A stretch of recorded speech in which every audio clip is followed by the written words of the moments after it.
तोड़ देते हैं। ये मन क्या है? वेदांत कहता है मन का अपना कोई अस्तित्व है ही नहीं। वेदांत कहता है कि आपकी इंद्रियां जो हैं, आँख है, कान है, नाक है, मुंह है, ये बाहर के संसार से जो जो इनपुट्स लेते हैं, उन्हीं इनपुट्स को लेकर आपका मन विचारों के रूप में रिफ्लेक्ट करना शुरू करता है। यही मन है। लेकिन जब आप इसी मन को इस ध्यान चक्र पर लगा देते हैं, इस आज्ञा चक्र पर लगा देते हैं, ध्यान लगाकर बैठते हैं, तो देखिए क्या होता है।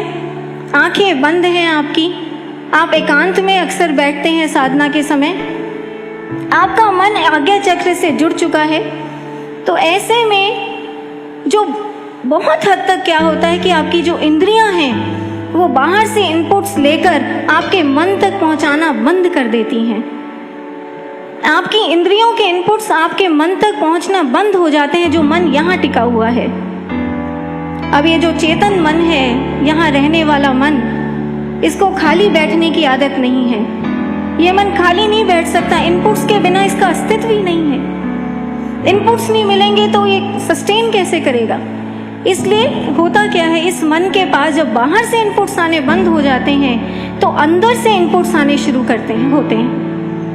मॉडर्न साइकोलॉजी कहती है सेंसरी डिप्राइवेशन की स्टेट में, माने जब आपकी सेंसरी ऑर्गन्स, इंद्रियां आपके मन को डिप्राइव कर दें, वंचित कर दें, संकेत देना भेजना बंद कर दें, उस सेंसरी डिप्राइवेशन की स्टेट में क्या होता है, आपके अनकॉन्शियस माइंड से इनपुट्स निकल कर ऊपर कॉन्शियस माइंड तक आने लगते हैं।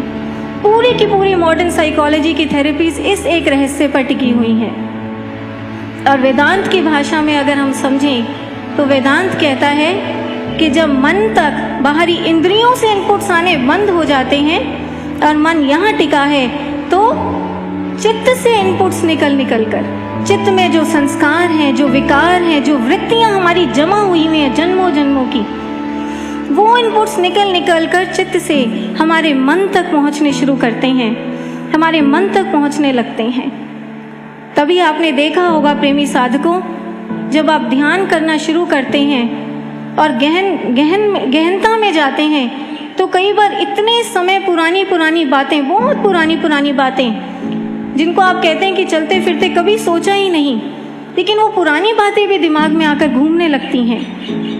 वो होता क्या है, वो चित्त से संस्कार और विकार और वृत्तियां निकल कर मन तक आती हैं। तो ऐसे में देखिए हो क्या रहा है, जिस समय आप आज्ञा चक्र के ध्यान में बैठे हैं, आपका मन और आपका चित्त दोनों मिलकर इस केंद्र बिंदु पर, इस आज्ञा चक्र पर आकर जुड़ जाते हैं।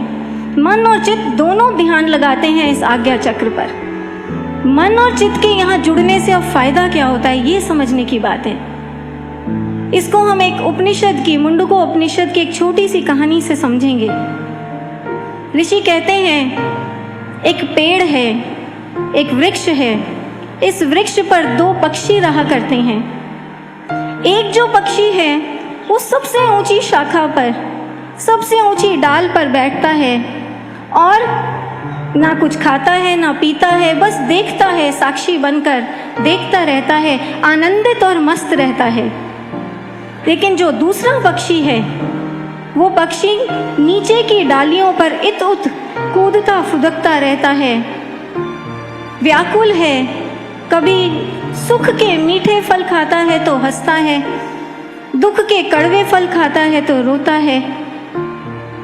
ऋषि अगले श्लोक में समझाते हैं कि हमारा जो शरीर है यही वो वृक्ष है, सबसे ऊंची डाली पर बैठने वाला पक्षी आत्मा है, जागृत आत्मा है, और वो आत्मा सबसे ऊंची डाली पर यानी इस स्थल पर बैठी है। और जो नीचे डालों वाला पक्षी है वो जीव है, जिसमें मन है, चित्त है, बुद्धि है, अहंकार है। शिष्य पूछता है ऋषि से, ऋषिवर ये जो नीचे डालों वाला पक्षी है, बेचैन पक्षी, इसकी बेचैनी कैसे दूर हो सकती है? ये कब शोक रहित हो पाता है? अब देखिए ऋषि क्या जवाब देते हैं। ऋषि कहते हैं इतम अस्य महिमानम पश्यति,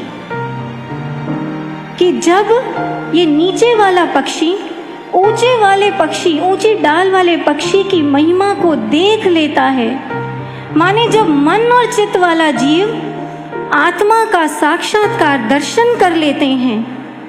अगले श्लोक में फिर एम्फसाइज करते हैं ऋषि, वो कहते हैं यदा पश्यते रुक्म वर्णम, कि जब नीचे वाला पक्षी पश्य दृष्टा बनकर ऊपर वाले पक्षी के रुक्म वर्ण यानी दिव्य प्रकाश स्वरूप को देखता रहता है, माने जब मन चित्त दिव्य प्रकाश स्वरूप आत्मा का दर्शन दृष्टा बनकर करते रहते हैं, ध्यान लगाए रखते हैं, तो ऐसे में दो घटनाएं घट जाती हैं। ऋषि कहते हैं मन वीत शोकः, मन शोक रहित हो जाता है, और चित्त पुण्य पाप विदुयः, कि मन चित्त जो है वो पाप पुण्य के संस्कारों से मुक्त हो जाता है।